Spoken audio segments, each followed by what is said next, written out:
Yeah, it's a first loss, but you got to credit your opponent. Minnesota was ready, and we weren't ready. We weren't ready from the start, like we usually are. We didn't come out with that intensity. I think guys kind of lacked some focus. I don't know if the road game, no excuses though. But other than that, when we get back to the drawing board, as Coach Howard probably saying, and we're gonna move on to the next game. And they played a really good game. Anybody have first up for you is David Woodruff from the Wolves TV. Hey Isaiah, with Eli out, Sean D got slotted into the starting lineup and he hit some big threes down the stretch as well as played well defensively. Can you talk about what he brings on both ends of the floor to the team? Shawty's a two-way player.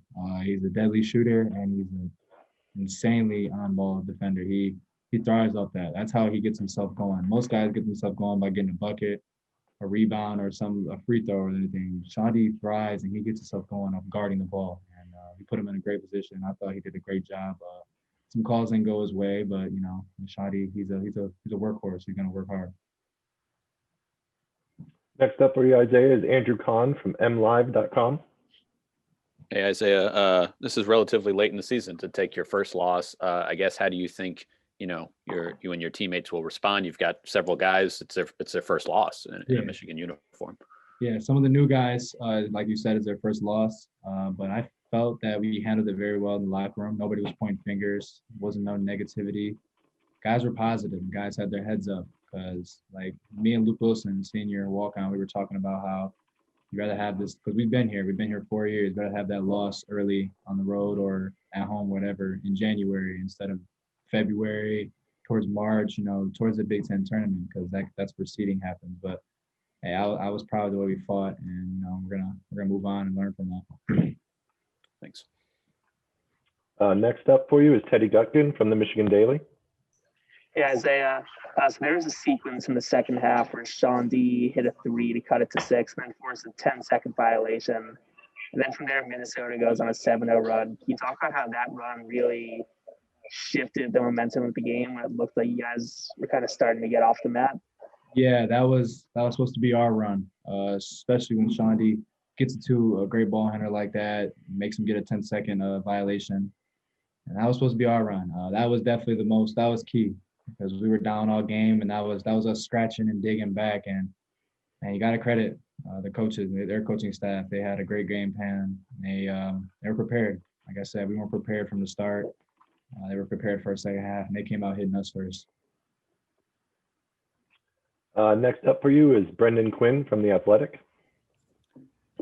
Isaiah, probably your guys' first chance to really see Hunter have to play through, some real frustration and stuff that you've gone through over the years. And how do you think he kind of handled being put in a situation like that? He's my guy. I thought he handled it pretty well. He could have always handled it better. As a freshman, those are the mistakes that come with it.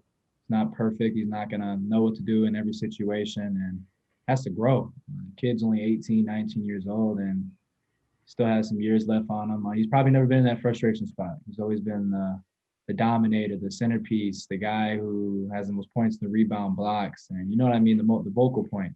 And today it was tough. Robbins, Curry, Freeman, they all gave him different looks. They gave him double teams, bothered the hell out of him. Hunter's a smart kid though. Hunter, he like everybody else on this team is resilient, and he's gonna get back. He's gonna watch film. He's gonna shake his head like we all are gonna do at our performances, and he's gonna keep digging. He's gonna keep grinding. And what's most kind of bothersome to you, or whatever it may be, about maybe how the offense responded when that outlet wasn't there, just being able to get the ball to him and things like that? How do you think you guys responded there?